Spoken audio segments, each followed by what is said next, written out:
Mana ni? Ha. Okey eh? Boleh tak? Ha, macam tu.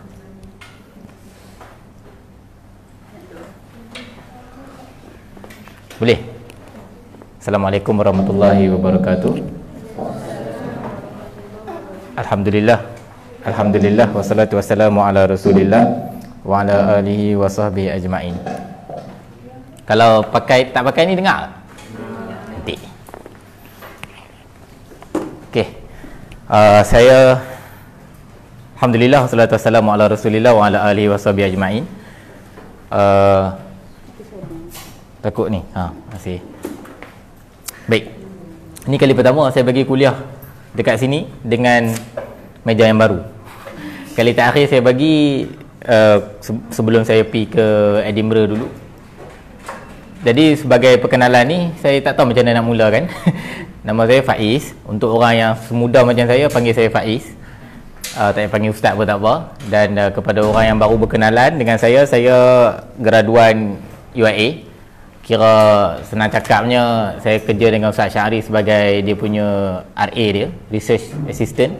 Selama sepanjang saya belajar, saya rasa 4 tahun lah, 5 tahun. Kemudian kami sama-sama set up Tadabbur Center bersama dengan Ustaz Syahmi apa semua. Dan lepas tu saya pun kena pergi ke UK. Saya duduk sana 2 tahun setengah, hampir 3 tahun. Dan saya baru balik lah. Jadi mereka minta untuk isi malam-malam yang kosong. Jadi insyaAllah saya isikan. Cuma bila saya tengok tajuk tu dah pelbagai dah. Ustaz Yusoffnya, Ustaz Syahminya, saya kata apa benda lagi nak disentuh ni kan. Cuma bidang saya khususnya adalah bidang bahasa. Jadi bidang bahasa dan sastra. Kat UIA dulu dia ada pecah bahasa dengan sastra. Kemudian dia satukan balik bahasa dan sastra. Jadi saya ambil dua-dua bidang tu. Dan mungkin benda yang boleh saya kongsikan sedikit adalah berkaitan dengan bahasa dan sastra. Dan saya memang minat bahagian tu lah. Baik, jadi itu sekadar permulaan lah. Fikir-fikir balik, saya pun tak tahu tajuk apa yang sesuai. Saya fikir, saya rasa benda yang mungkin sesuai untuk kita utarakan atau kita bincang bersama adalah tentang kita pilih tema yang sentiasa, bagi saya sentiasa evergreen tema ini. Itu kita pilih tema moral di dalam Al-Quran. Sebelum kita nak pilih tema moral tu, saya rasa tak sesuai untuk kita terus ambil moral dalam Al-Quran tanpa kita define, tanpa kita cuba definisikan apakah itu moral dan kenapakah ia perlu diselarikan dengan Al-Quran. Kenapakah Al-Quran perlu menjadi panduan kepada perbincangan-perbincangan isu moral. Jadi itu perbincangan kita pada hari ini. Hari ini adalah perkenalan. Kita akan bincang tentang moral. Dan saya punya pendekatan, saya tak reti mengajak, saya beritahu awal. Ada 2 orang kawan-kawan saya ni, kami dekat UIA kami cuma buat perbincangan, kami tak buat sistem syarahan kuliah, jadi tak seronok. Jadi saya nak bagi sikit-sikit je, lepas tu saya sangat mengalu-alukan pandangan, soalan, bincang apa-apa saja yang berkaitan dengan Al-Quran. Nak sembang tentang Al-Quran, perkataan itu ini, jom kita sembang ramai-ramai. Saya suka macam tu. Saya suka wacana, saya suka dialog, saya suka perbualan. Saya tak suka mengajar, tapi belajar tu saya suka, cuma mengajar saya tak suka. Dan saya harap jangan kekokkan saya dengan sistem mengajar macam di universiti. Saya harap tuan-tuan semua mampu untuk berikan satu komitmen yang dinamakan sebagai bertanya soalan dan juga memberikan pandangan. Okey? Saya pun tak tahu macam mana tuan-tuan boleh datang. Saya rasa tak kenal, saya tak pernah nampak semua ni. Tak apalah. Layan je lah. So, santai-santai je. Bila kita nak bincang tentang moral, saya nak banyak sebenarnya ada satu buku, penting buku ni kalau siapa-siapa boleh tuliskan nota buku ni. Ditulis oleh Syekh Muhammad Darras. Saya rasa mungkin Ustaz Syahri pernah sebut, saya rasa P. Yusuf pernah sebut, Ustaz Muhaimin pun pernah sebut benda-benda macam ni. Kalau selalu dengar Ustaz Farid, dia suka sebut Farid Ravi. Syekh Muhammad Darras ni merupakan syekh yang dia buat satu tesis PhD dia. Dia punya tajuk tesis PhD dia, tajuk dia Dusturul Akhlaq fil Quran. Dusturul Akhlaq fil Quran. Nak terjemah dia macam peletakan, dustur ni pendaftaran. Ataupun kita senang cakapnya wacana akhlak di dalam Al-Quran. Sangat panjang buku tersebut, dalam 400 lebih muka surat. Kemudian ada yang telah pun diringkaskan menjadi dalam 90 ke 60. Tapi masih lagi ada satu saja saya rasa DBP pernah terjemahkan buku tersebut. Perbincangan tak silap saya akhlak di dalam Al-Quran. Tapi buku yang lama sudah tidak diterbitkan balik. Saya jumpa buku tu dekat mana tahu? Dekat UK. Dekat UK ni ada satu kedai yang dia jadi satu pengedar ataupun kedai yang duk jual buku-buku DBP ni. Satu-satu kedai tu dekat Malaysia ni tak ada. Tapi dekat UK baru ada. Kata, ya Allah, dah saya beli buku tu dalam pound. dalam di guna duit sana mahal gila lah. Berapa? 12. Maksudnya 12 kali 6 berapa? 60 lebih ke berapa? 70 lebih. Buku tu je. Diterjemah. Tapi dia tak terjemah secara lengkap lah. Dia terjemah secara komprehensif. Tebal macam tu. Saya rasa tak tebal sangat. Lebih kurang je. Dan terjemahan dia pun okey. Kemudian bila saya tanya di BP balik, boleh lah tanya di BP sekarang kan. Tanya di BP balik, adakah terjemahan ini dibuat? Dia kata dah tak ada dah. Sebab kita dah stop terjemahan kita bagi kepada institut terjemahan. Tapi sayang lah, saya rasa sayang. Saya rasa buku tu tak laku, dia orang kata, sebab tajuk tu biasa sangat, moral akhlak dalam Al-Quran. Iyalah, memang itu tajuk yang memang diterjemahkan secara literal. Tetapi kita boleh kot cuba untuk pastikan buku tu mendapat tumpuan sikit, insya-Allah lepas ni. So buku tu ada, kalau siapa-siapa ada, saya cadangkan, cuba cari. Saya rasa ada kod PDF, saya cuba cari tapi tak ada. Ada orang yang dia boleh cari PDF tapi salah lah juga benda macam tu kan. Kalau ada dekat DBP, cari DBP untuk orang yang ni. Kalau ada siapa-siapa yang nak membaca dalam bahasa Arab, saya sangat sarankan. Syekh Muhammad Daras ni, tulisan dia tulisan yang sangat-sangat menarik. Sebab Syekh Muhammad Daras ni, dia tulis dalam bahasa Arab. Tulisan dia jenis describing the situation. Dia tak cerita mula-mula tu, dia tak bermain dengan banyak perkataan-perkataan yang kita sendiri dah kena semak kamus banyak kali. No. Syekh Muhammad Daras adalah orang yang akan detailkan setiap benda dengan bahasa yang mudah. Macam mana dia cerita bab akhlak, dia pergi habis zaman Plato, Aristotle. Ni orang Syekh, dia tulis, dia adalah ulama Islam, tapi dia tulis tu Aristotle cakap macam ni, gini. Lepas tu dia pergi pula ke Nabi Adam. Wacana akhlak di zaman Nabi Adam. Wacana akhlak ketika mana perbincangan pertingkahan di antara Nabi Adam dengan syaitan, dengan iblis.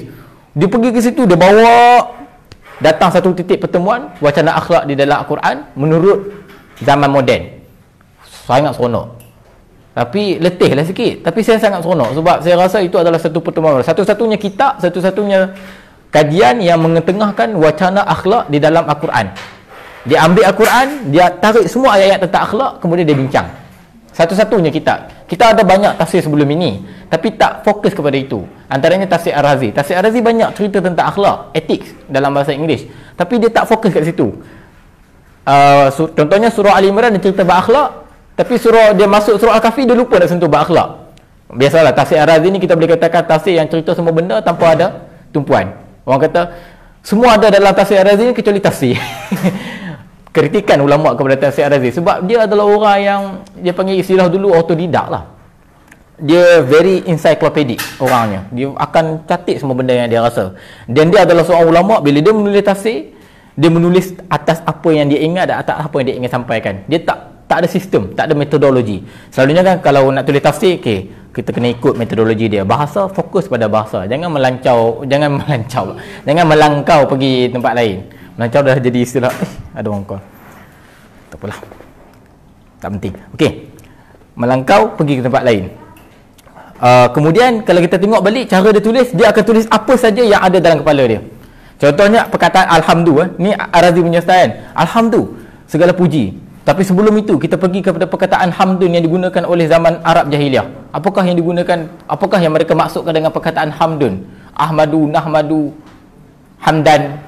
Cerita masuk dalam Al-Quran, tiba-tiba dia maksudnya segala puji. Lepas tu dia cerita jawapan kenapa kita harus terjemahkan ia sebagai satu bentuk pujian kepada Allah, bukan sebagai satu bentuk terima kasih kepada Allah.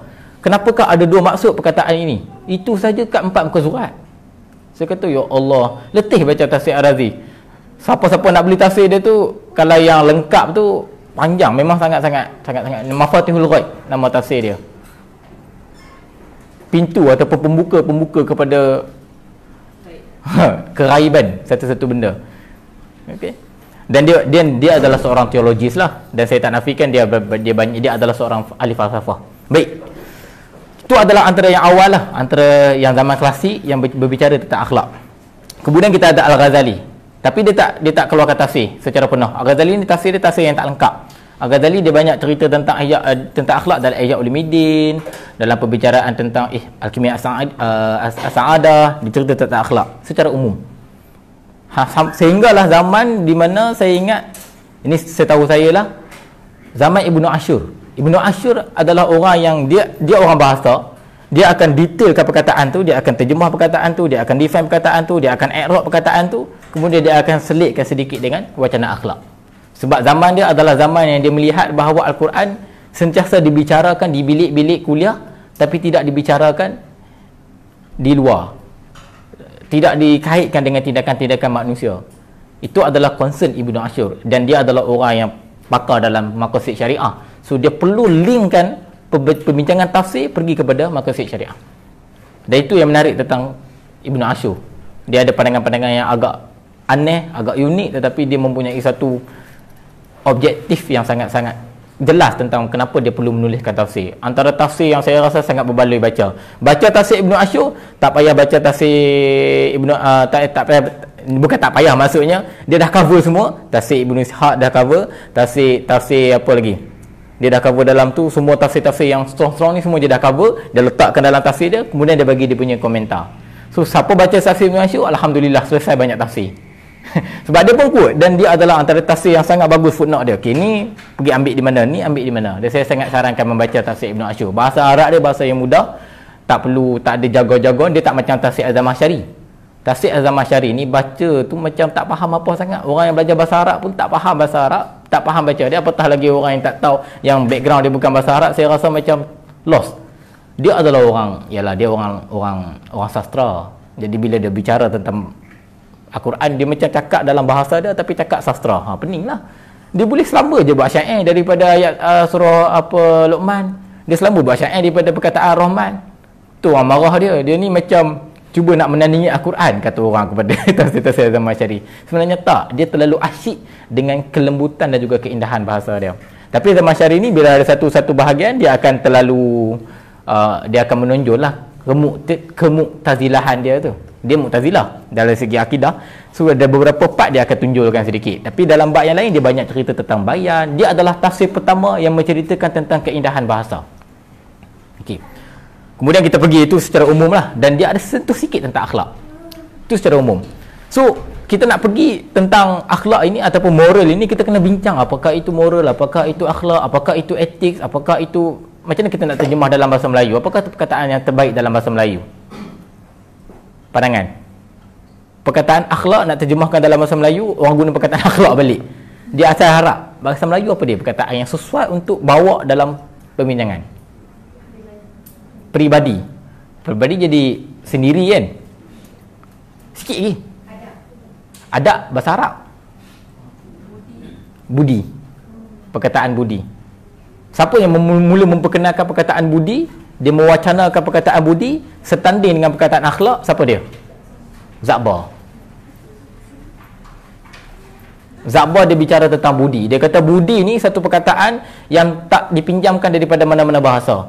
Tak ada dalam bahasa Arab, tak ada dalam bahasa Inggeris, tak ada dalam bahasa Latin, tak ada dalam bahasa-bahasa mana-mana yang selalunya kita pinjamkan. Dia adalah bahasa asal kita, dan kita bawa dia dalam satu kerangka yang lain, iaitu kita bawa dia dalam proses kita bincang dia dalam proses dalam wacana akhlak. So budi, akhlak sama. Akhlak bahasa Arab, budi bahasa Melayu, bahasa Inggeris dia ethics dan juga moral. Okey, sekarang kita kena define benda ni. Benda ni apa benda ni? Kenapa perlu sangat benda-benda macam ni? Sebelum kita define benda ni, kita kena tahu benda ni sebenarnya simple je. Cuma bila kita nak bincang, kita kena betul-betul bincang betul-betul lah. Contoh bila orang kata kat kita, hang ni tak ada moral lah. Engkau ni tak ada moral, kamu ni tak ada moral. Apa maksud dia?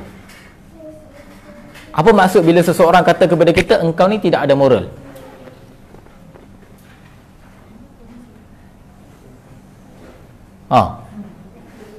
Adakah dia bermaksud engkau tak baik? Adakah dia bermaksud engkau biadab? Adakah ia bermaksud engkau tak sama macam orang lain? So apakah maksud bila seorang kata-kata engkau ni tak ada moral, tak bermoral? Macam mana kita nak define perkataan tak bermoral tersebut? Tak ada siapa pun dapat berikan satu definisi yang sangat universal dan standard. Betul. Tak. Bagi aku, setiap orang ada definisi dia tentang moral. Okey. Tapi bila orang kata engkau ni jadilah orang yang baik. So persoalannya, apakah itu orang yang baik? Apakah maksud orang yang baik? Okey, dalam agama kita, orang yang baik ni adalah orang yang ikut semua rukun Islam, orang yang ikut semua rukun iman.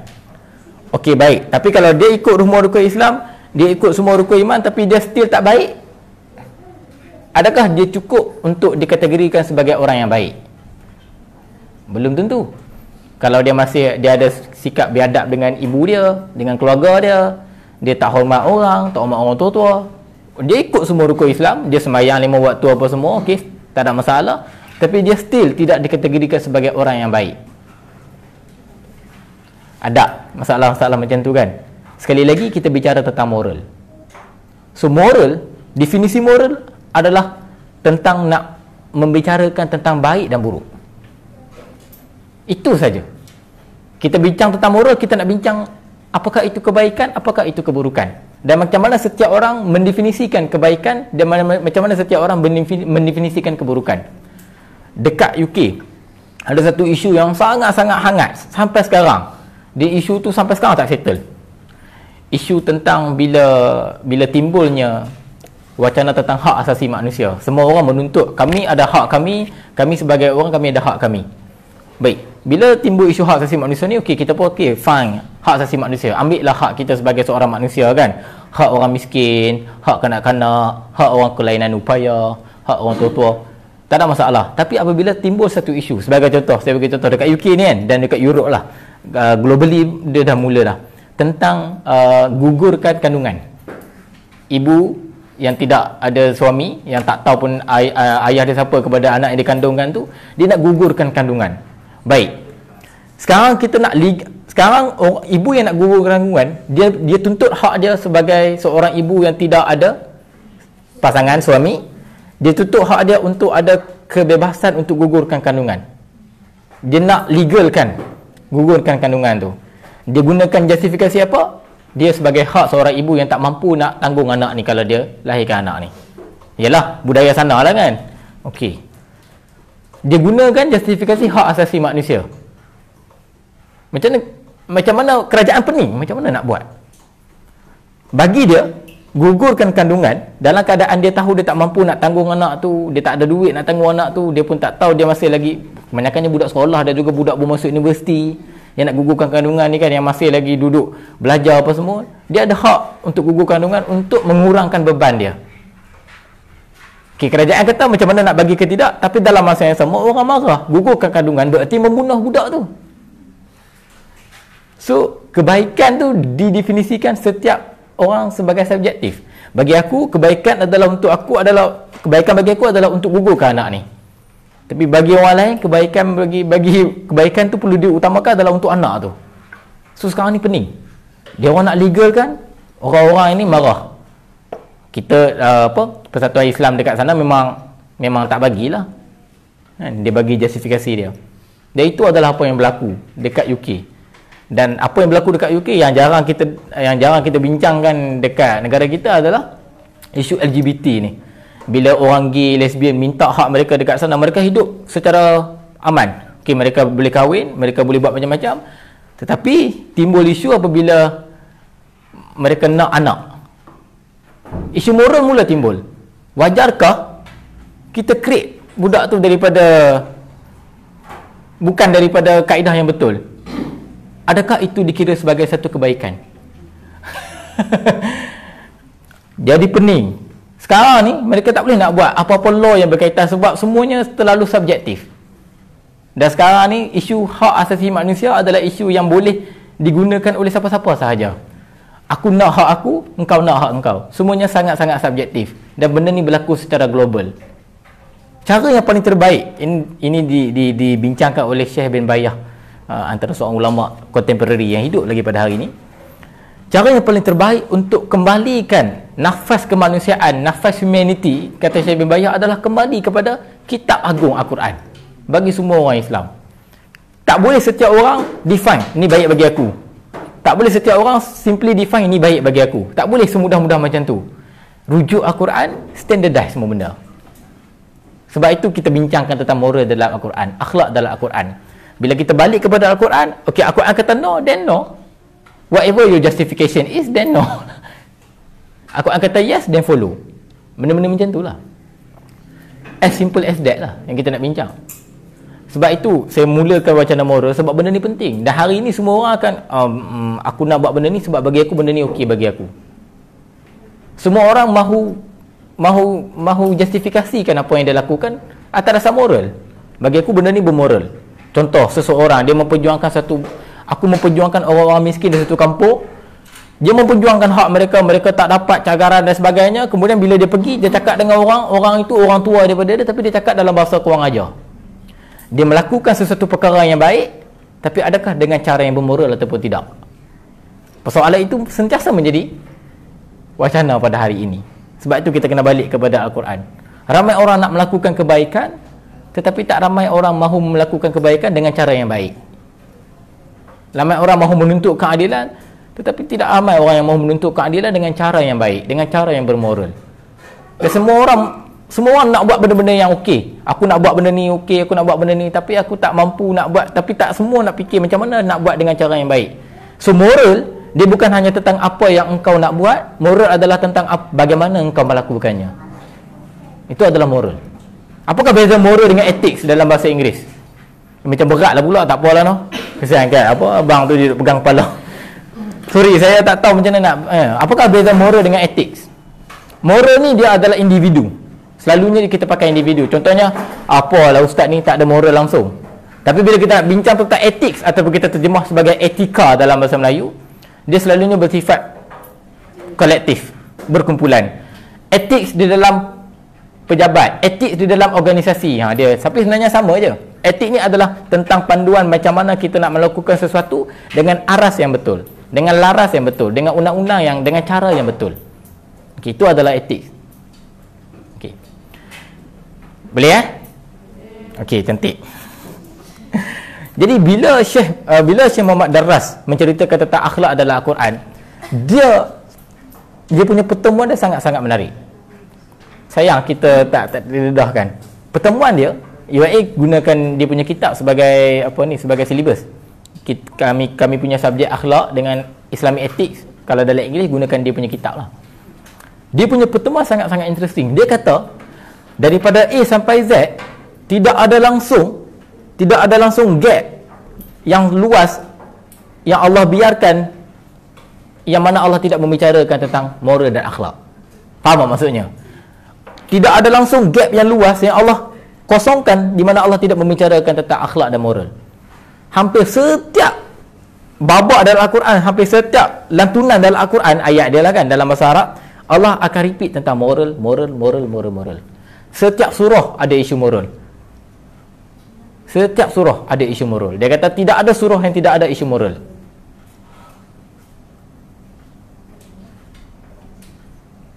Itu yang menarik dia punya pertemuan tu. Dan dia kata kenapakah perlu diulang hampir setiap surah, hampir setiap lantunan dalam Al-Quran. Lantunan ni ada orang define sebagai setiap dia punya dua muka surat, setiap dia punya bahasa dia lah. Lantunan tu maksudnya setiap momentum dalam Al-Quran tu. Kenapa perlu Allah ulang banyak kali? Sebab ini adalah satu masalah yang sentiasa akan berulang-ulang. Allah akan ulang banyak kali isu moral seperti mana Allah ulang banyak kali isu akidah. Allah akan ulang banyak kali isu moral seperti mana Allah akan ulang banyak kali tentang isu-isu pokok dalam agama Islam. Isu akidah, isu ibadah, macam tu. Dan semua cerita yang ada dalam Al-Quran, semuanya akan ada isu moral yang akan diketengahkan. Hampir kesemuanya mempunyai tema moral sebagai tema utama pada setiap cerita. Sebut cerita tentang Nabi Adam dengan Iblis. Cerita pertama yang kita jumpa dalam Al-Quran. Di manakah isu moral dalam cerita Adam dengan Iblis? Cerita macam mana Iblis menjustifikasikan kelebihan, kebaikan. Baik bagi aku adalah apabila tidak terciptanya insan, tidak terciptanya makhluk yang lebih daripada aku. Macam mana makhluk yang dicipta daripada tanah mampu melebihi makhluk yang diciptakan daripada api. Moral adalah bicara tentang egoism. Nampak? Itu adalah perbincangan akhlak, perbincangan moral. Pergi lagi Nabi Ibrahim, cerita Nabi Ibrahim dalam surah Al-Baqarah. Surah Al-Baqarah ni ada berapa cerita? Ada berapa cerita? Dia ada 6 bahagian. Setiap bahagian tu dia ada cerita, dia bermula dengan cerita Nabi Adam, kemudian dia pergi kepada cerita Nabi Ibrahim. Betul tak? Dia ada 6 bahagian, dia ada cerita pokoknya, cerita cerita utamanya cerita Nabi Adam, tapi tak banyak. Cerita yang paling banyak adalah cerita Nabi Ibrahim. Okay? Dia ada cerita lain, tapi cerita Nabi Ibrahim cerita antara yang dominan. Dan cerita Nabi Ibrahim itu adalah cerita tentang moral. Nabi Ibrahim mempersoalkan tentang pelbagai benda yang bersifat moral. Macam mana orang yang baik boleh simply menyembah makhluk yang tidak bergerak? Persoalan moral. Dan persoalan tu yang menariknya Allah tak bagi jawapan. Allah biarkan Nabi Ibrahim dalam keadaan keliru dan persoalan, dan penuh dengan persoalan. Ini satu perkara cerita Nabi Ibrahim. Cerita tentang confusion, cerita tentang doubt, cerita tentang apa segala benda lagi, dia akan cerita tentang Nabi Ibrahim best. Itu best, kan?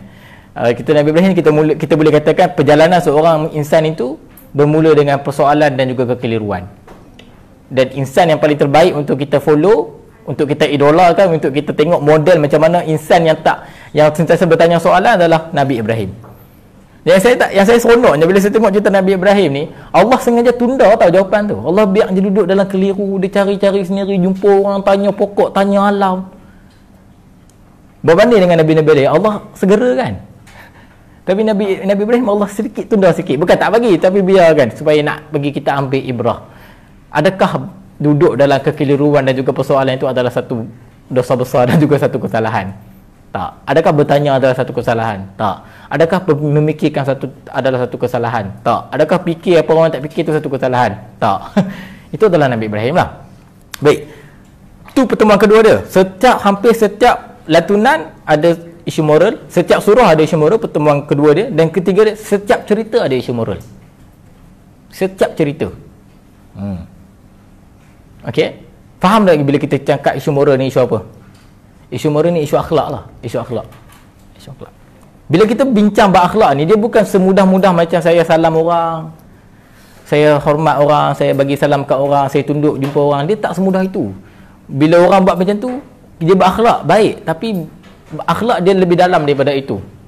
Akhlak adalah persoalan dalam membincangkan tentang baik dan buruk. Macam mana you justify baik dan buruk? Macam mana you define baik dan buruk? Macam mana you nak bagi semua orang tahu kebaikan you adalah kebaikan semua orang? Bila-bila dalam organisasi misalnya, saya rasa buat macam ni sebab ini adalah yang terbaik. Macam mana you nak pastikan itu adalah yang terbaik ketika semua orang lain melakukan benda-benda yang lain? Yang bagi orang lain semua terbaik tu belum tentu sama. Tu. Dan macam mana kita nak letakkan dalam dunia hari ini, dalam postmodern pada hari ini, macam mana kita nak pastikan semua orang duduk dalam satu kebaikan yang sama, yang universal? Tapi yang paling parah sekali pada hari ini, zaman-zaman moden hari ini, benda-benda basic itu pun, benda-benda baik yang basic itu pun sudah hilang daripada kalangan manusia. Senyum, tidak bercakap benda-benda yang teruk, caci maki orang, hina orang. Benda-benda macam tu dah hilang dah. Senang cakap lah, saya senang cakap ya. Tengok sosial media. Itu adalah bukti yang boleh dibuat dengan sangat mudah, seminit daripada sekarang. Orang kata fake account, saya tak kisahlah fake account. Apa fake account tu bukan robot yang handle. Kalau orang tu ada fake account, cyber troopers ke apa, dia ada 10 account, dia tetap insan. Dia tetap manusia dan dia tetap perlu dipikirkan. Kita fikir macam mana dia boleh fikir untuk melakukan benda-benda macam tu. Dia cakap benda-benda yang teruk, dia maki orang, dia sindir orang apa semua. 10 account, maksudnya 10 channel untuk dia melakukan perkara tersebut. Macam mana seorang insan boleh buat benda tu dengan sangat bahagia dalam hidup dia? Saya jumpa dengan cyber troopers. Dia bukan cyber troopers politik tau, ini yang menarik. Dia cyber troopers bidang-bidang agama. Yang mana yang tak kenal dengan dia akan hentam. Dia kata, oh menarik ya. Rupa yang paling best dia kata, saya perjuangkan benda yang betul. Macam mana you define benda tu benda yang betul? Itu je persoalan dia. Adakah bila kita memperjuangkan benda yang betul tu dengan cara yang salah, dengan cara menyindir, dengan cara attack orang, dengan cara maki orang, adakah itu dikira sebagai kebenaran lagi? Tu benda-benda macam tu sentiasa bermain. Dan hari ini social media datang dan social media menjadi satu penanda aras bahawa kita ada masalah akhlak. Saya tak risau zaman, saya bukan yang kata tak risau, saya kurang risau. Zaman saya ni kira okey.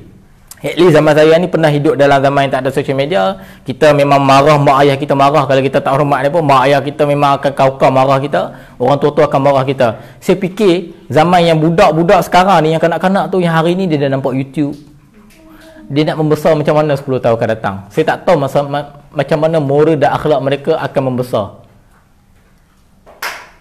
Yang paling best, mereka tak rasa bersalah bila orang masuk, orang bagi salam, dia pun tak jawab salam, dia pun tengok handset, dia pun tengok YouTube, iPad. Dia tak rasa bersalah.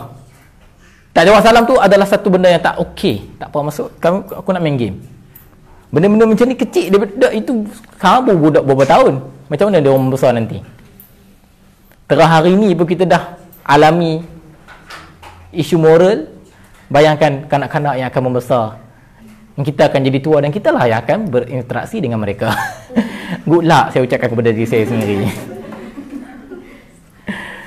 Sangat-sangat menakutkan. Isu moral adalah isu yang diketepikan, tidak diambil perhatian. Bila orang tegur tentang isu moral, dia kata, inilah orang. Dan kalau kamu tegur siapa-siapa tentang akhlak, tak ada siapa akan terima dengan mudah. Sangat sukar untuk mencari orang yang menerima teguran tentang akhlak dengan mudah. Sebab akhlak ni dia attack ego kita, arrogant kita, kedegilan kita. Kita rasa, kau siapa nak tegur aku? Dia akan pergi, dia akan sekelik macam tu. Tapi ada satu benda yang menarik tentang sejarah orang Melayu. Tak tahu, orang Melayu ni dia ada akhlak dia yang tersendiri, yang disimpan sampai hari ini. Kalau perasan, orang Melayu adalah orang yang sentiasa, bagi saya ada santun dan ada sopan yang kita ada dalam berbuluh darah kita, keturunan bangsa Malaysia sendiri. Kita hormat orang, kita ada budaya duduk, bercakap. Orang perempuan lagi lah. Kita tengok perempuan dalam sejarah Melayu. Baca benda tu kalau rajin lah. Kita tengok macam mana perempuan dibina dalam kerangka akhlak, walaupun keterlaluan dalam setengah-setengah perkara, tapi macam mana dipagari dengan akhlak tu. Sebab apa dipanggil baju kurung? Soalan saya. Siapa baca sejarah kat sini? Sebab apa dia dipanggil sebagai baju kurung? Kenapa bukan baju sarung?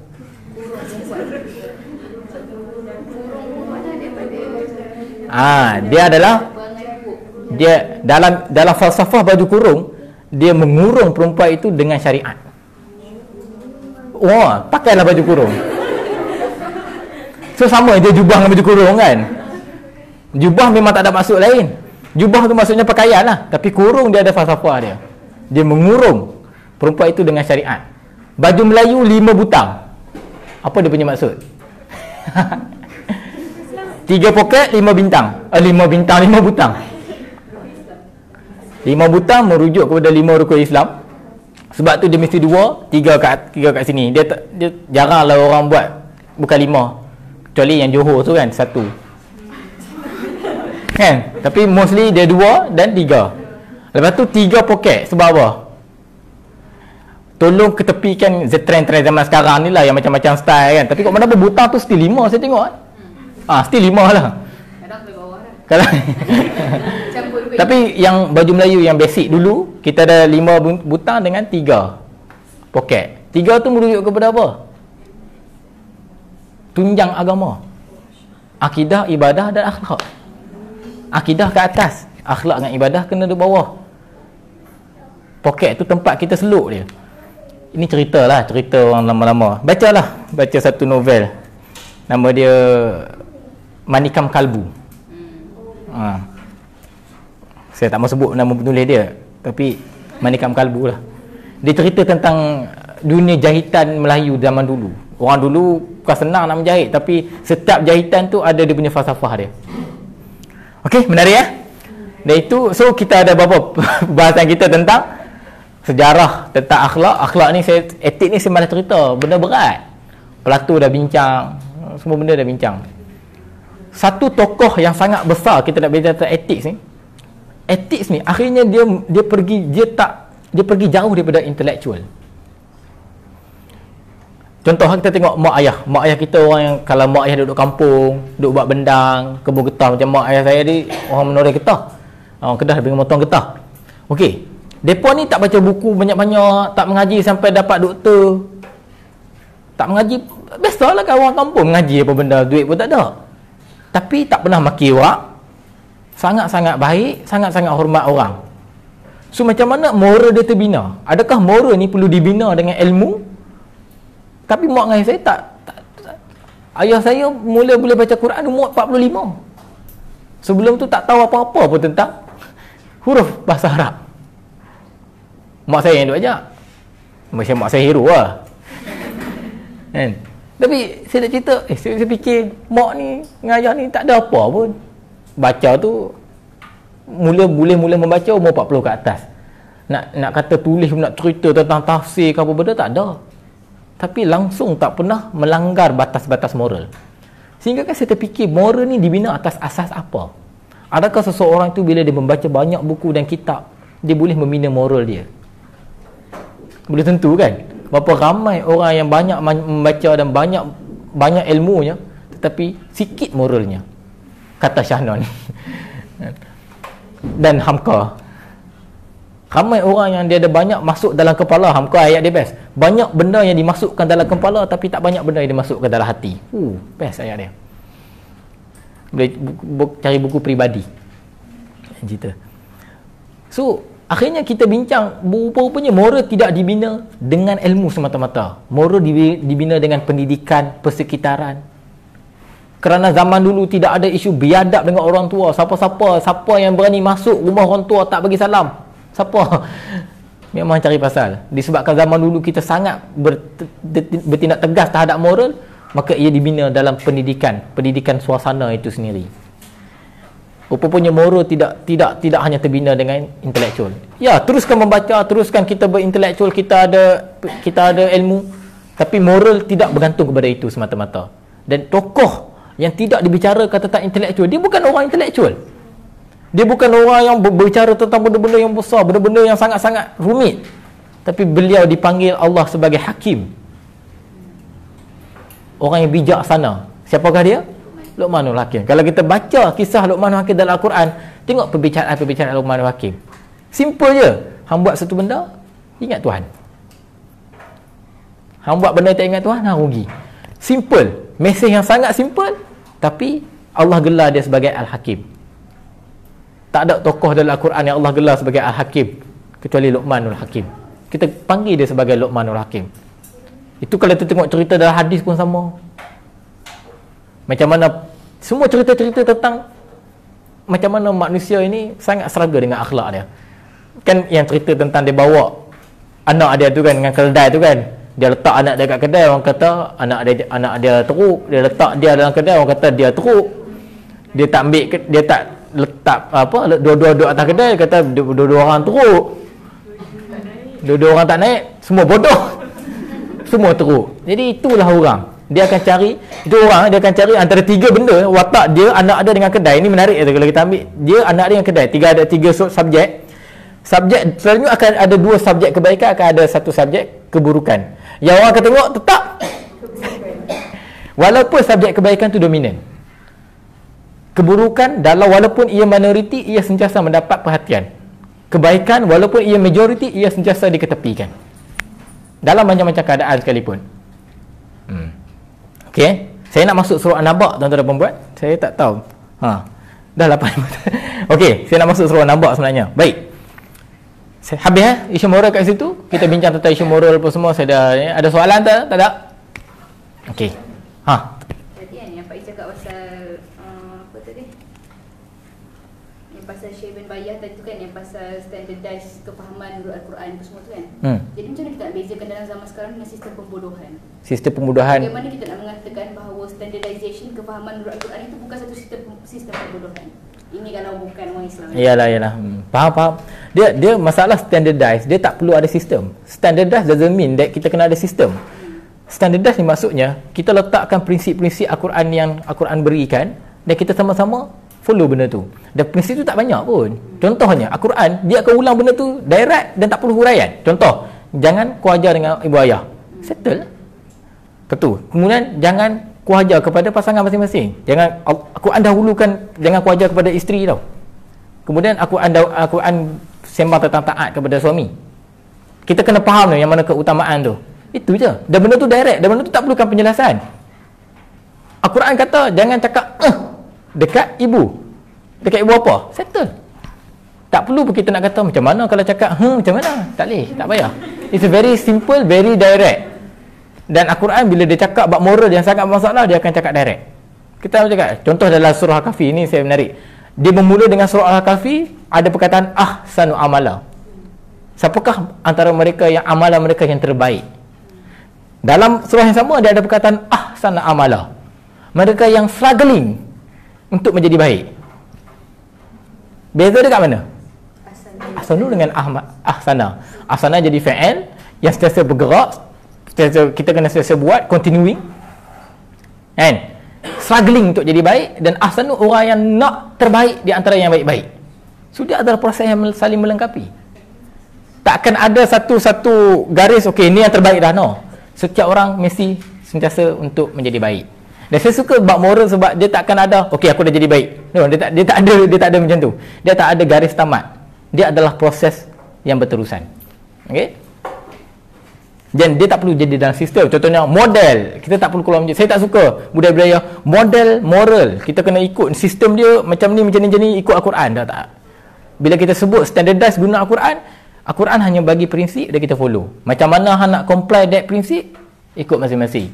Terutama kali dalam keluarga lah, yang ada anak, yang ibu dan bapa, dia nak bagi tahu kepada anak dia macam mana cara dia ajar anak dia, terserah pada dia, asalkan dia ikut prinsip-prinsip Al-Quran. Dan Al-Quran ada part yang digariskan secara general.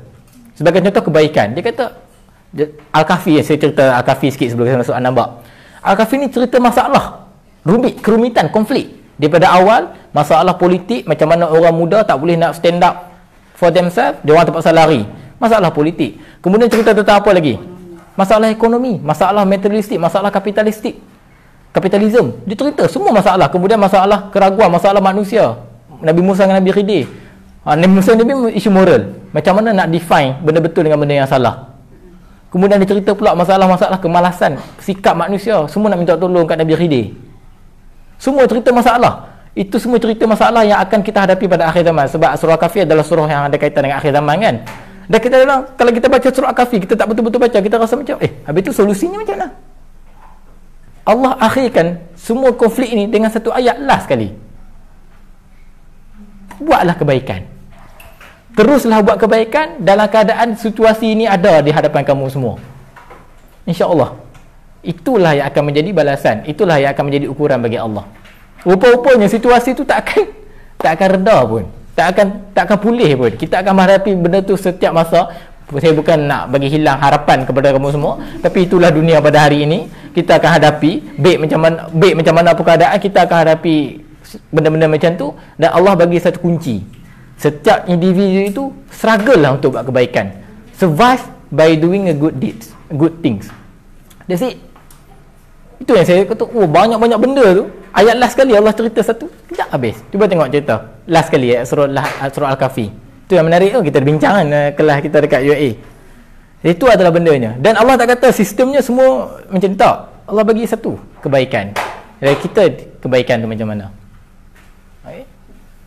Boleh? Dan kebaikan tu, detail yang Allah letakkan dalam kebaikan dalam Quran ni, sehinggalah kebaikan itu Allah, antara benda yang Allah detailkan adalah tentang kaulan, tentang percakapan. Al-Quran ni ada banyak kaulan sadida, banyak kaulan kan, ada 6 ke 8 macam tu, ada kajian tentang dia.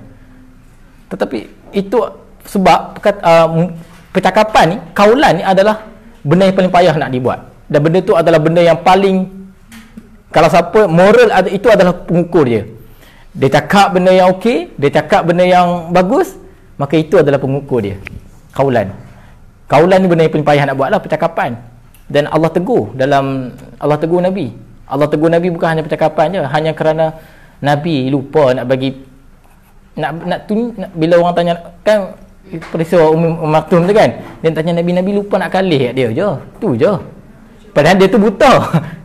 Tapi itu adalah isu moral. Dan Nabi kena tegur. Nabi ditegur oleh Allah sebab itu adalah isu moral. Nampak? Bila bab moral Allah akan tegur.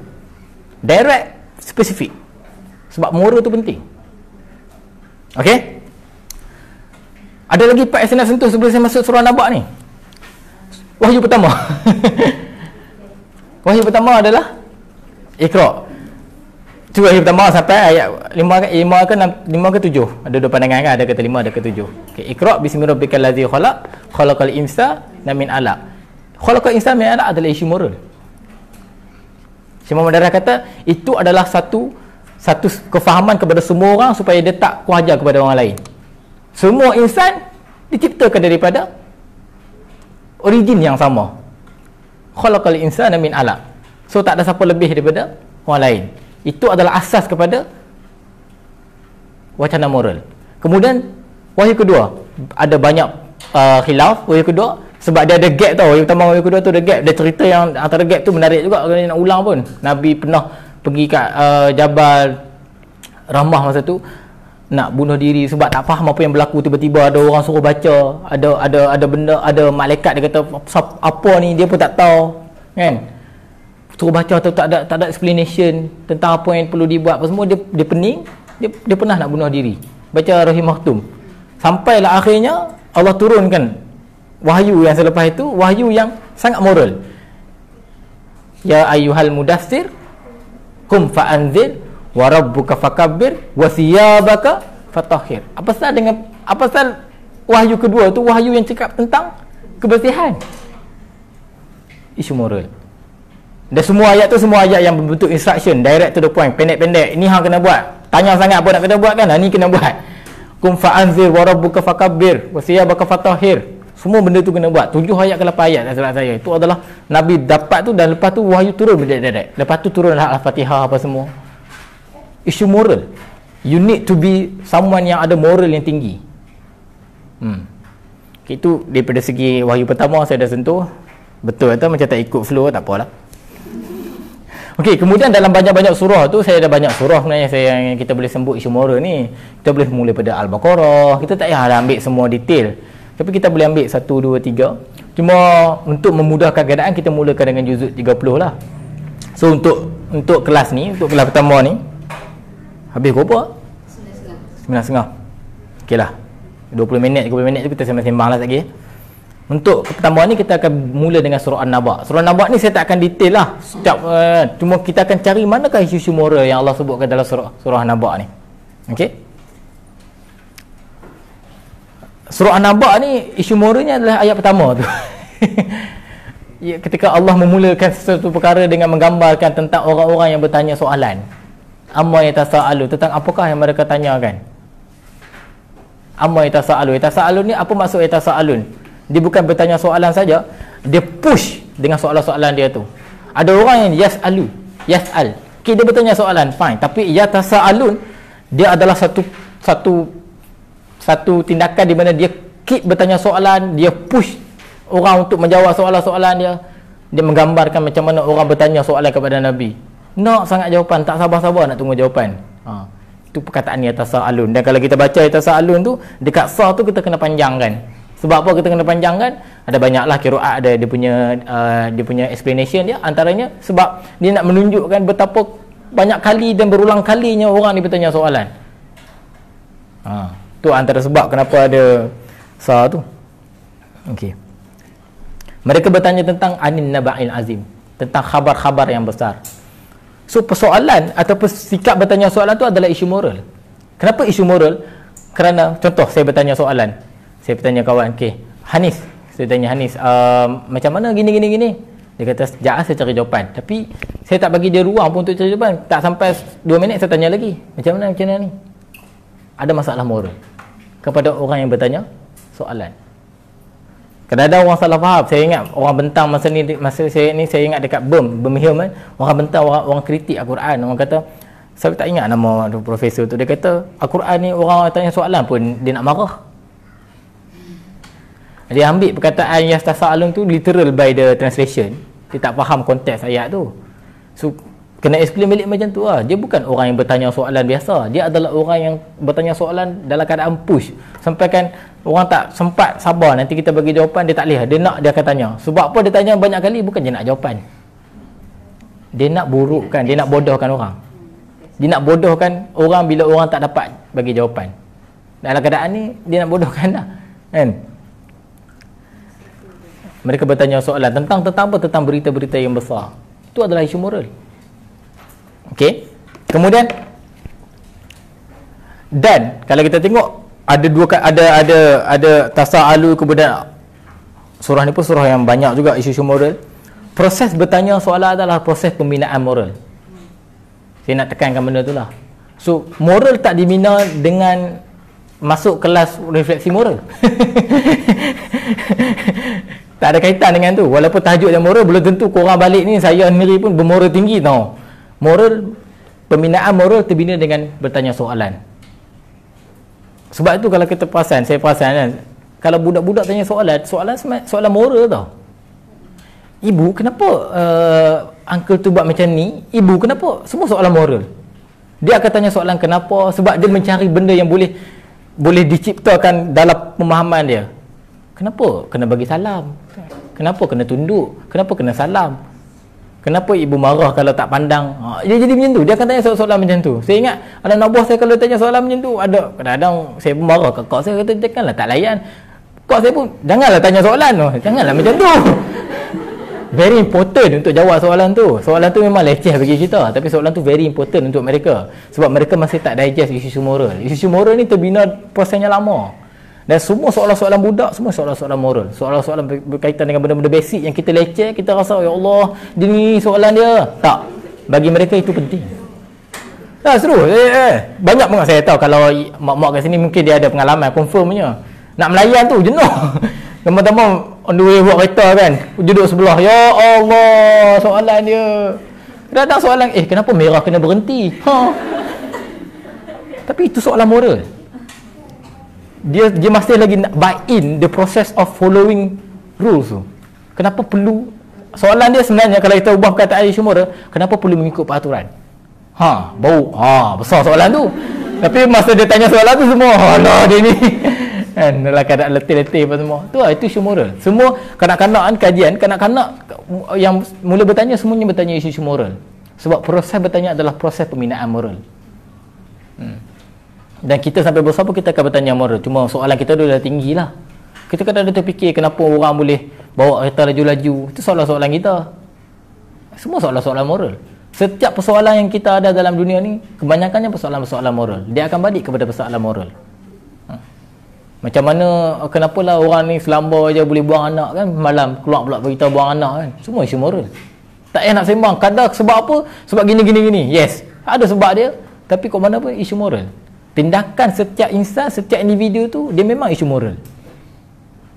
Itu adalah satu contoh moral yang memang dia punya pembinaan moral dia memang langsung rosak. Orang yang boleh buang anak, orang yang dengan dalam keadaan masih baru beranak tu kan, itu adalah satu bukti bahawa pembinaan moral dia memang tak ada langsung. Saya tak tahu macam mana benda tu boleh hilang. Surprisingly, kalau kita hidup dalam keadaan sejahtera, masuk sekolah yang baik, dididik dengan guru yang baik, moral kita okey, kita mula hormat, benda tu bukan sustainable pun. Dia boleh hilang serta-merta. Hanya datangnya satu tragedi ataupun satu isu, satu benda yang trigger dia boleh hilang. Sebab tu jangan pelik bila orang tu mula-mula baik, tiba-tiba jadi macam tu. No, jangan pelik.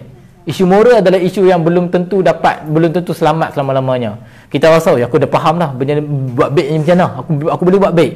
No, belum tentu you selamat. Sebab tu isu moral adalah isu struggle.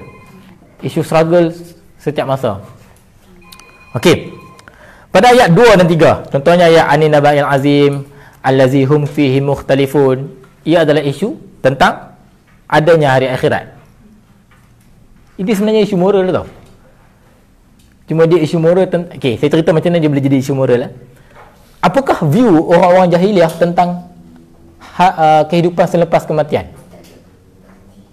Mereka ada view tak tentang kehidupan kematian? Bagi mereka, mati itu adalah bila kita mati, kita akan jadi debu yang sia-sia.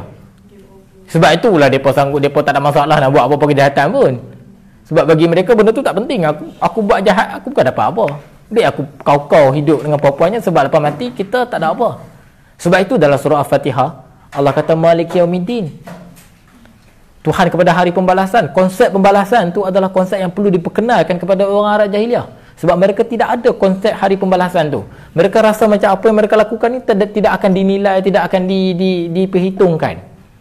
Maka sebab itu surah Fatihah diperkenalkan benda tu. Surah Fatihah tu manifesto tau untuk orang nak masuk Islam. Betul. Sound very politik but it's true. Tapi manifesto yang boleh dibuat lah. Yang confirm lah. Manifesto untuk orang masuk Islam. Kalau nak masuk Islam, ini adalah benda yang ni. Kita ada hari pembalasan. Bila ada hari pembalasan, part ni, dia bermula dengan Ar-Rahman Ar-Rahim tu, orang dah mula ragu, attacking dah. Orang jahilah tak boleh terima. Abu Sufyan tak boleh terima. Dia kata, mana kami pernah bincang tentang Tuhan yang baik, yang maha penyayang sampai diulang 2 kali. Maha penyayang pun maha pengasih. Kami tak pernah bincang Tuhan sampai macam ni. Bagi kami Tuhan kita perlu hambakan dia. Dia tak akan bagi apa-apa kat kita. Itu konsep mereka. Habis kat situ mereka dah ada masalah dah. Tiba-tiba sebut Malik Yaumiddin, lagi depa tolak. Habis tu nak katanya apa yang kami buat ni semuanya akan dapat balasan. Weh, banyak benda kami buat, benda-benda yang salah. No. Depa tolak sebenarnya bukan sebab mereka tak menerima itu kebenaran. Tapi lebih kepada nak menyelamatkan diri masing-masing. Lebih kepada nak menyelamatkan kedudukan diri masing-masing. Sebab itu dia adalah isu politik sebenarnya. Isu politik di mana isu mereka nak selamatkan jawatan mereka, posisi mereka, kedudukan mereka. Sebagai pembesar, sebagai orang yang menguasai banyak perkara, sebagai orang yang dah melakukan banyak korupsi. Mereka nak selamatkan diri mereka. Sebab tu mereka reject. Sebab tu bila Malik Yaumiddin tu, sebab tu Allah guna Malik. Allah tak guna Rabb, Allah guna Malik. Tegas. Raja yang menguasai hari pembalasan. So you cannot escape. Dia sebenarnya dia punya team menarik tau. Mula-mula Tuhan ni Tuhan yang baik. Tiba-tiba Tuhan jadi Tuhan yang tegas. Dia kena ada keseimbangan moral di situ. Sebab itu Anin Naba'i Azim dan Al-Azihum fihi Mu'talifun tu adalah isu moral. Isu moral di mana adanya hari pembalasan, adanya hari selepas kematian adalah hari untuk menghitung segala isu-isu moral yang kamu tak sempat buat. Untuk menghitung semula amalan-amalan kamu. Adakah baik kamu, adakah buruknya kamu. Itu adalah isu moral. Okey? Boleh faham ke? Laju sangat ke? Tak maaf lah saya tak pandai mengajak tau. Jangan banding dengan samakan dengan Ustaz Syahari. Baliklah Ustaz Syahari baliklah. Okey. Live Aduh. Okey, kalla saya alamun. Ayat nombor 4 pula. Saya sebenarnya tak nak bagi satu-satu tapi menarik pula. Kalla saya alamun. Macam mana benda ni dijadikan isu moral? Sebab tu Al-Quran ni menarik tau. Setiap angle tu kita boleh tengok. Bukan daripada segi bahasa, bukan dari segi literalnya saja, kita boleh tengok dari segi kenapa Allah utarakan benda tu. Kalla saya alamun. Kalla saya alamun. Nanti mereka akan tahu. Summa kalla saya alamun. Dan mereka akan tahu janji-janji Allah. Kenapa benda ni adalah benda isu moral?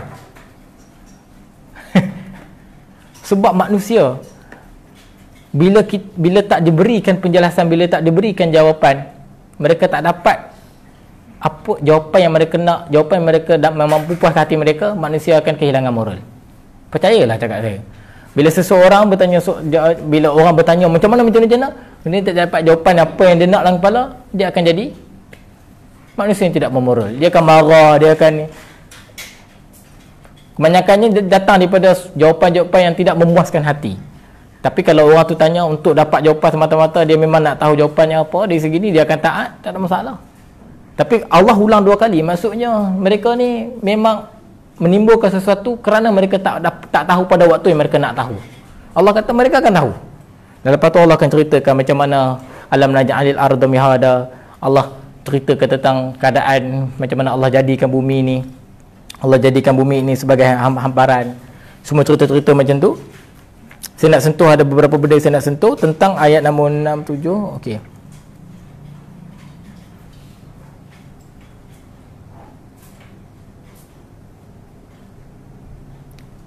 Ayat nombor. Okey, contohnya ayat nombor 8. Wa khalaqnakum azwaja. Dia berkait antara satu sama lain lah. Cuma kalau nak pergi detail tu menarik lagi, tapi dia berkait antara satu sama lain. Sampailah saya nak sentuh ayat nombor 8 dengan ayat nombor 11. Ayat 8, wa khalaqnakum azwaja, dan kami ciptakan kamu secara berpasang-pasangan. Sebenarnya azwaja ni banyak dalam Quran kan.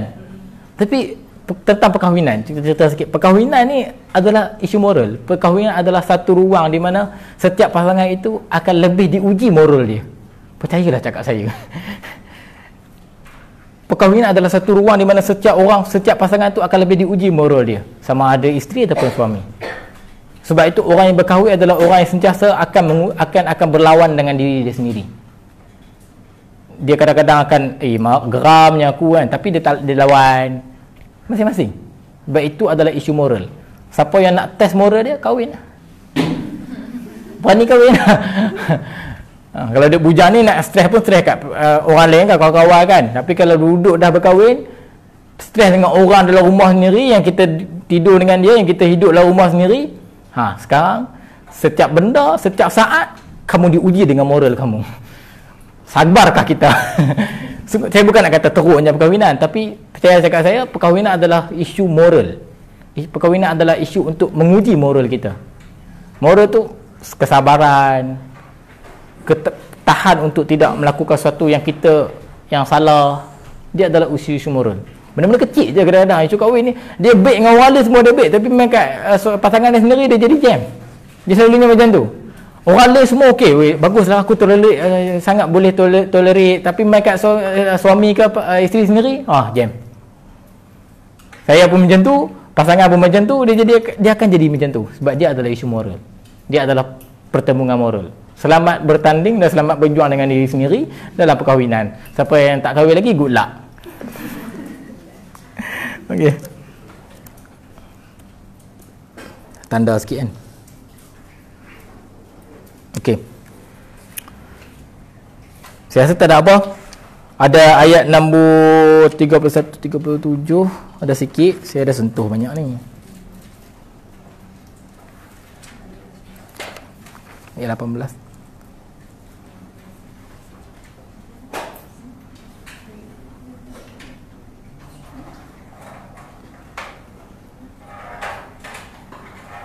Okey.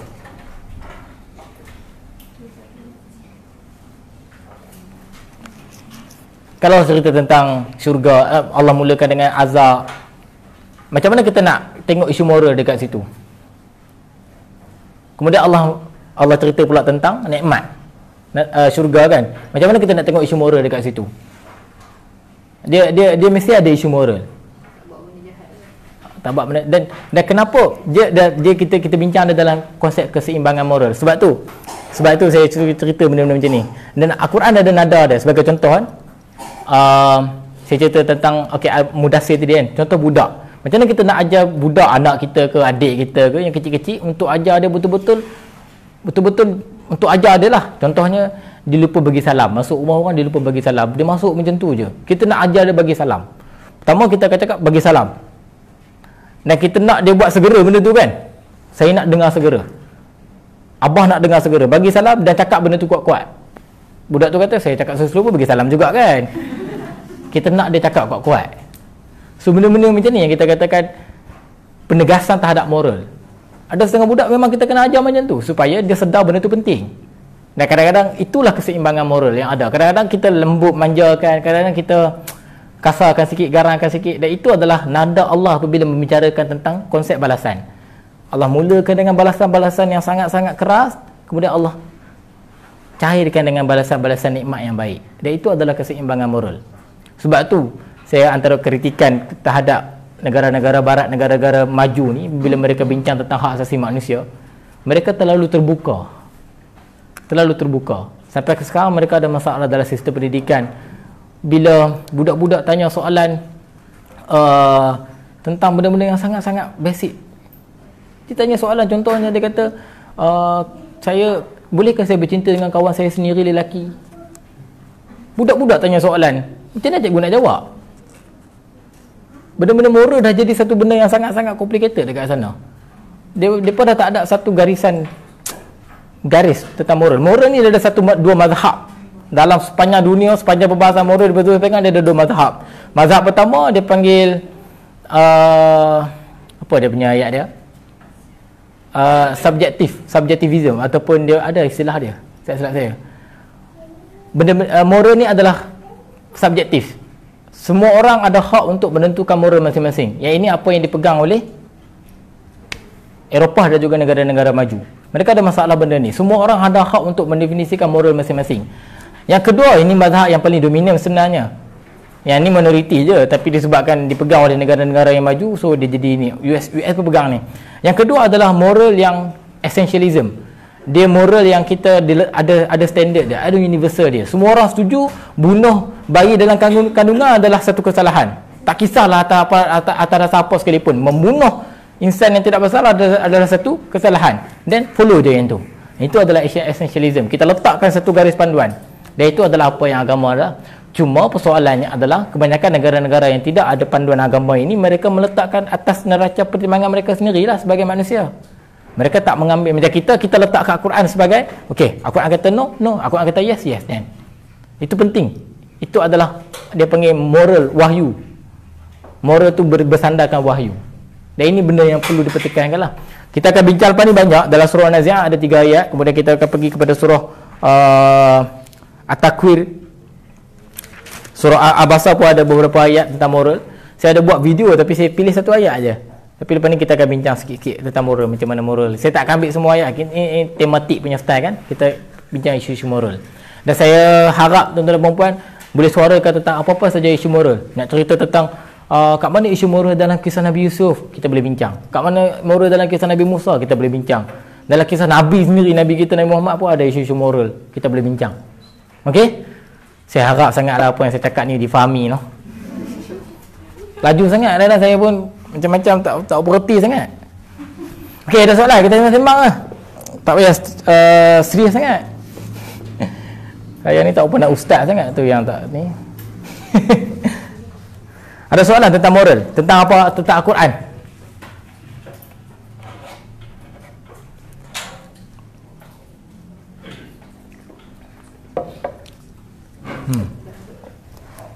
Apa-apa pandangan berkaitan dengan moral? Ataupun apa-apa pandangan berkaitan dengan Al-Quran? Apa saja soalan berkaitan dengan Al-Quran? Di manakah isu moral dalam surah Al-Fatihah?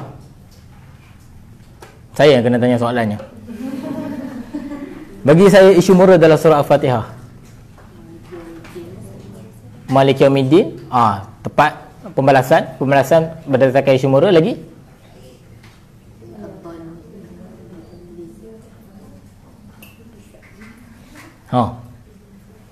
kenapa kita kena minta supaya Allah tunjukkan kita jalan yang lurus?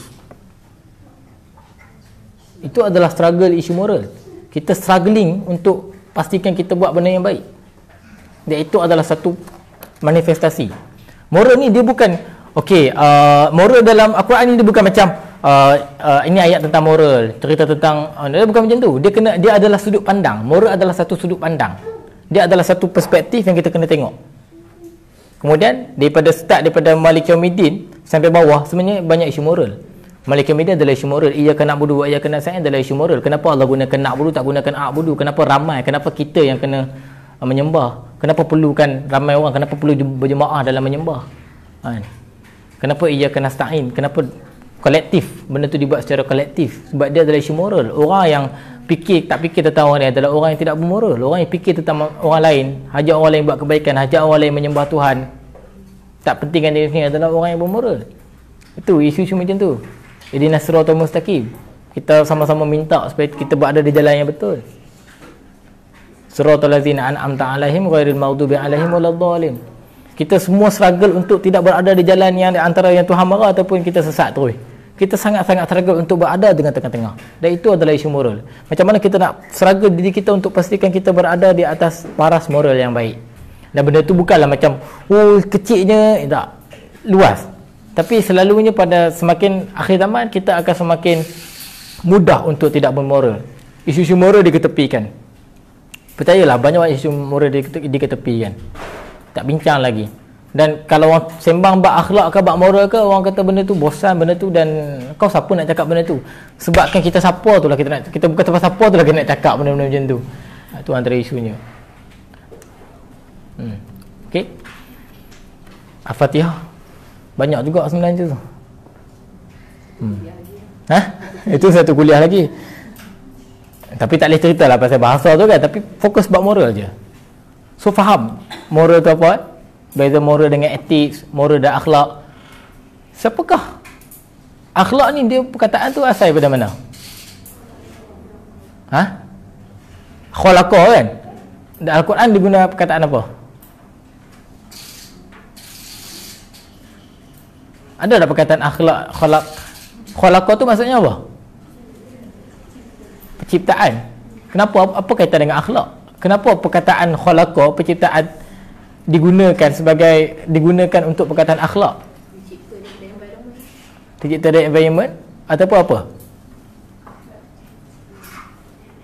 Setiap kejadian setiap kejadian ni dia punya sebab dia. Akhlak adalah bicara tentang akhlak kan. Setiap kejadian fitrahnya adalah berakhlak baik. Itu sebenarnya. Sebab tu orang kata akhlak ni common sense, which is not so common at all today. But akhlak adalah common sense. Dalam agama kita percaya bahawa setiap makhluk, setiap kejadian itu dicipta dengan fitrah kebaikan. Sebab itu dia perkataan dia sama. Khalaqa yang diciptakan, yang menciptakan, khalaqa penciptaan, khalqun adalah akhlak yang mempunyai akhlak yang baik. Kalau Al-Ghazali dia hurai akhlak dengan sangat tinggi. Dia kata akhlak, ada akhlak dengan insan. Akhlak ni dia ada dua, vertikal dengan horizontal. Akhlak dengan insan dengan akhlak dengan Tuhan. Akhlak yang tinggi adalah akhlak apabila kita beribadah kepada Allah. Benda tu yang membezakan Al-Ghazali dengan ahli-ahli falsafah yang lain lah. So basically akhlak ni adalah tentang good and bad lah. Bagus tu bicara tentang akhlak. Dan akhlak ni perlu diberikan penekanan yang sangat-sangat tinggi. Sangat-sangat tinggi. Ruang moral, ruang akhlak. Dan ruang ini adalah ruang yang juga kehilangan di dalam neraca wacana agama kita. Saya bercakap, kita orang hari ni dia akan tanya soalan agama, dia akan tanya soalan apa? Boleh ke tidak? Hukum dia apa? Itu adalah common question. Pergilah mana-mana ustaz, dia kena prepare lah jawab. Boleh ke tidak buat macam ni ustaz? Hukum dia batal, haram ke? Boleh. Macam mana? Sah ke? Kita sudah pembawa satu wacana agama kepada hukum sahaja. Sedangkan kalau kita tengok dalam sejarah macam mana hukum tu dibuat, setiap hukum tu dia akan diceritakan faedah, benefit, hikmah. Tapi hikmah ni diketepikan. Kita banyak ruang-ruang moral ni semuanya tidak diberikan pendedahan, tidak diceritakan. Sebab tu orang melihat agama sebagai black and white, very polarized punya style. Polarization, black and white, sangat-sangat kering, dry. Kita tak ada warna-warni dia, tak ada pembicaraan dia, tak ada dia punya hikmah sebagainya. Sebab tu isu moral perlu diketengahkan semula. Cakap tu je kot, insyaAllah lah. Lepas ni jangan main lagi. Ramai. Ingatkan tak ramai? Tak pandai ramai-ramai ni. Okay, saya rasa cakap tu saja. Cakap tu saya bagi, insyaAllah. Lepas ni kita akan sama surah An-Nazi'at. Ni permulaan kita tentang isu-isu moral. Tak ada apa. Cuma saya tak ada apa kot. Cuma lepas ni kita akan kait sikit moral di dalam amalan kita, solat. Di manakah isu moral dalam solat? Di manakah isu moral dalam menunaikan zakat? Of course lah, tak akan menunaikan zakat tak ada isu moral kan. Berpuasa misalnya. So kita akan bincang benda tu sikit sambil kita bincang dalam bab Quran juga. Kita akan ingat moral adalah perspektif, kita akan tengok daripada isu moral. Tu kalau orang tanya, ya silakan. Ustaz, macam surah Al-Fatihah kan. Kalau kita solat jemaah ke, kita solat seorang ke, tetap baca, kita tak kami kan, tunjuklah kami jalan. Adakah kita boleh katakan solat seorang tu enggak sebagai tidak bermoral? Tak juga. Dia isunya bukan solat tu. Isunya adalah sudut apa? Kita punya kepercayaan kita terhadap sikap berjemaah. Isunya itu. Sebab apa? Saya pun mula-mula saya tanya, sebab benda ni tak ada dalam banyak kitab tafsir. Saya pun fikir sendiri dan ada kajian master je dibuat itu tentang kata nama yang Allah gunakan dalam Quran, dalam surah Fatihah. Saya tanya juga dekat ustaz, kenapa benda ni sangat-sangat penting sampai dibuat dalam surah Al-Fatihah? Kenapa tak kalau benda ni biasa saja, kenapa tak Allah tak buat kat surah lain? Tapi tentu ada sebab je. Kenapa dibuat di surah yang kita kena ulang 17 kali sehari, basic paling kurang? Kenapa benda tu penting? Kenapa kami tu perlu diucapkan 17 kali at least satu hari? Maksudnya tak wirid apalah kan? Kenapa? Jawapan dia adalah kerana benda tu adalah benda yang akan berlaku. Benda tu akan kehilangan. Dan hari ini kita melihat individualistik adalah benda biasa. Itu je isu dia. sikap pentingkan diri sendiri itu benda yang biasa. Semua orang nak kejar diri sendiri, semua orang nak selamatkan diri sendiri. Agama nak buang benda tu. Agama ni dia bukan tentang tindakan dia saja. Agama tu nak melawan idea-idea yang salah tu. Idea-idea individualistik tu. Itu dia punya, itu dia impose dia, itu idea dia. Mayang biasa tu tak ada masalah. Tapi cara pandang kita, aku semayang fikir hampa biar, hampa tak payah hajak macam tu contoh kan. Kita tak fikir pun orang yang tak terdedah dengan solat, kita fikir solat kita je, macam tu. Itu adalah isu-isu yang besar. Idea tu melawan idea-idea individualistik. Soalan yang baik. Okey? Silakan. Tadi sebut perkataan kami tu buat macam teringat contoh antara kita untuk berusaha menjadi seorang yang bukan sekadar soleh tapi Muslim. Sebab kadang-kadang contoh yang hidayah datang, memang hidayah tu daripada Allah, tapi ada orang mungkin nak jadikan asbab terbuka dia untuk kembali ke jalan yang benar. Ada kadang-kadang orang ni dia mencari, ada orang lain juga dia didatangkan dengan mungkin jalan tu mula-mula tu dibukakan pintu tu oleh orang lain. Jadi kat situ nampak macam munculnya Muslim tu penting untuk kami sebab macam contoh kita kalau kata kita nak masuk syurga, cuba kita bayangkan ni share je macam kalau kata kita nak masuk syurga kan satu tempat yang kita belum pernah pergi kan? So kalau kita nak masuk kat satu tempat yang kita belum pernah pergi, belum ada, tak ada siapa-siapa yang kita kenal, mesti macam tak best kan? Betul. So macam kita nak masuk syurga, kita nak masuk ramai-ramai. Sebab macam konsep dia macam nak masuk ramai-ramai. Satu tempat yang Allah dah janjikan keindahan dia apa semua, yang takkan kita masuk syurga, kita masuk seorang. Kita masuk kat sana nanti memang kita best, tapi tak ada orang-orang yang kita sayang. Best apa tak boleh menyembang kan? Betul, saya setuju. Maksudnya macam kita nak ada bersama. So kat situ nampak macam antara ni memang contoh tu macam sangat simple, tapi antara dah nampak sikit macam kepentingan bukan sekadar soleh tapi Muslim tu nak kena ada. Betul. So perkataan kami tu memang kalau sekarang kalau orang kata contoh bila kita tegur orang, tadi kata bawa akhlak kan, berkemungkinan kita akan dapat jawapan-jawapan yang pada kita tidak bermoral lah. Contoh orang akan sebut macam ni, kubur masing-masing kan. Kubur masing-masing. Perkataan tu. Tapi nak kuat kubur tu suruh siapa kan? Pada dia jawapan dia tu macam okey, tapi pada kita jawapan dia tu tak bermoral. Betul. Tapi Al-Quran telah meletakkan satu tanda aras, kita tak boleh berkata dengan perkataan yang tidak baik. Betul. Kan? Setuju. Tu antara budaya yang selalu kubur masing-masing tu. Habis tu siapalah nak kuat kubur kau kalau kubur masing-masing ni kan? Betul. Sebab kalau kita tengok ayat Quran cerita tentang cari seorang yang soleh dengan muslih ni, Al-Quran dia guna perkataan apa untuk lelaki dan perempuan ni? Muhsinin dia tak guna hasanat, dia tak guna hasan, dia tak guna yang baik, dia guna muhsin. Muhsin ni maksud apa? Orang yang sentiasa berusaha untuk buat baik. Dia ada beza. Dia ada salim dengan muslim beza. Salim adalah orang yang sejahtera. Muslim adalah orang yang sentiasa nak cari sentiasa sejahtera, macam tu. Dia ada struggling sense dekat situ. Dan benda tu penting. Sebab tu kita panggil muslim, mukmin. Kita tak panggil amin. Amin tu okey, dia mukmin adalah lain. Mukmin adalah orang yang muhsin. Sebab tu Allah kata, carilah orang bukan orang yang baik, orang yang dia ada struggle untuk buat baik. Orang yang baik ni ramai, tapi belum tentu dia struggle untuk buat baik. Orang yang struggle untuk maksudnya kita kena hormat usaha orang tu kan. Tak payahlah cari orang, minta maaf, tak payah cari yang pakai serban dah.